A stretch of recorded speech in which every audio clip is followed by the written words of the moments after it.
Hi everybody! It's me again, Jeray. So guys, bago tayo matulog, papakita ko po sa inyo kung ano po ang ginagamit ko every night. Kasi, ayan, maraming nagtatanong kung ano ba ang ginagamit ko, yung mga product ba daw sa JC Kind. Yes, ginagamit ko po siya guys. Ayan. So dito muna tayo nga side kasi maraming kabog doon sa Rizal. Ayan. So marami akong ginagamit na first is yung JC Hydrating Cleansing Foam. Ito po ang ginagamit ko. So, since ubos na to siya guys, nagkuha ko ng isa. So, meron din tayong moisturizer. Ito, ang moisturizer niya. And, meron tayong revitalizing toner. Ayan. So, kompleto ako guys. And meron tayong serum, yung Intensive Whitening Serum. Ito po ang ginagamit ko sa face. As you can see, my face before, grabe. Parang may mga melasma na siya guys. Pero when I use this, no more. Ayan. So, ito, meron pa tayong whitening. Ayan. So, ito siya. And of course, di mawawala ang anti-wrinkles na facial serum.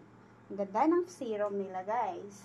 And meron tayong facial cream and meron tayong eye cream. Ayan. So, ngayon, maglagay tayo sa face natin. So, ngayon, mag-wash na tayo sa face natin. Ito na, wala na siyang laman, guys. Talagang nilagyan ko na siya ng tubig. Oh. Nakakaubos na ako ng isang JC Hydrating na Cleansing Foam. Ang ganda nito, promise. So, ito ang gagamitin natin. Itong bago. Ayan. Oh. Then, as you can see, meron pa tayong mga ano-ano. So, hayaan nyo na yung mga kabuko dyan sa likod, guys. Kasi, alam nyo naman buhay dito sa abroad, guys. Ang liit ng washroom. Hindi ka pwede mag-ano. So, ayan. Ayan. Tingnan nyo.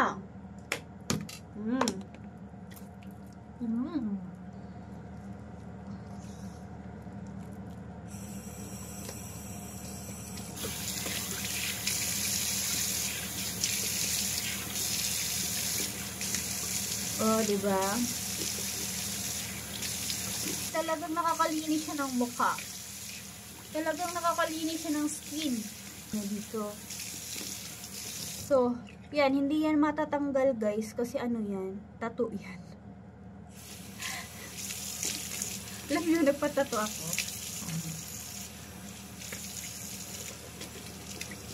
So, next gagamitin natin, guys. Alam nyo naman, ang ginagamit ko is nag-whitening ako every night. Nag-whitening ako. Next natin gagawin is maglagay tayo ng toner. Ayan. So, itong toner sa Kind Revitalizing Toner. Ayan. So, minimix ko kasi ito. Para alam nyo, ito ang toner na ginagamit. Hindi kayo mag-ano sa product natin kasi sobrang ganda po.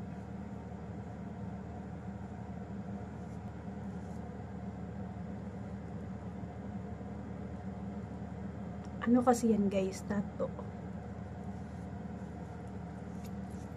So next natin gagawin guys, itong whitening serum. Ubos na yung serum ko. Ito. Mag-open na naman pala ako ng bagong serum. Diba? Kita niyo naman. Ubos na siya.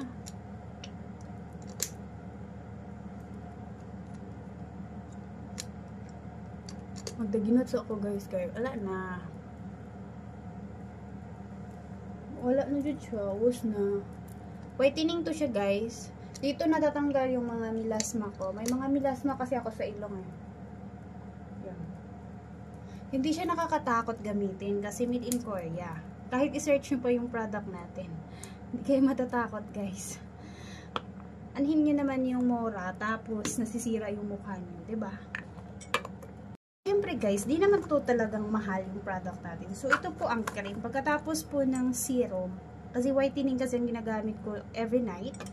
So, pagkatapos ng serum, nagamit ako ng Intensive Whitening Facial Cream. Okay? So, maglagay lang tayo dito sa mukha. Ganito siya.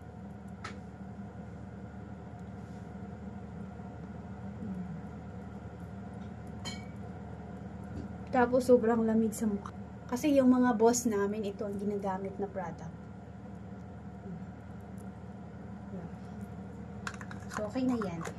So, bukas ng umaga, ibang ano naman ang gamitin natin. O, diba? Ganun lang siya guys. So, dapat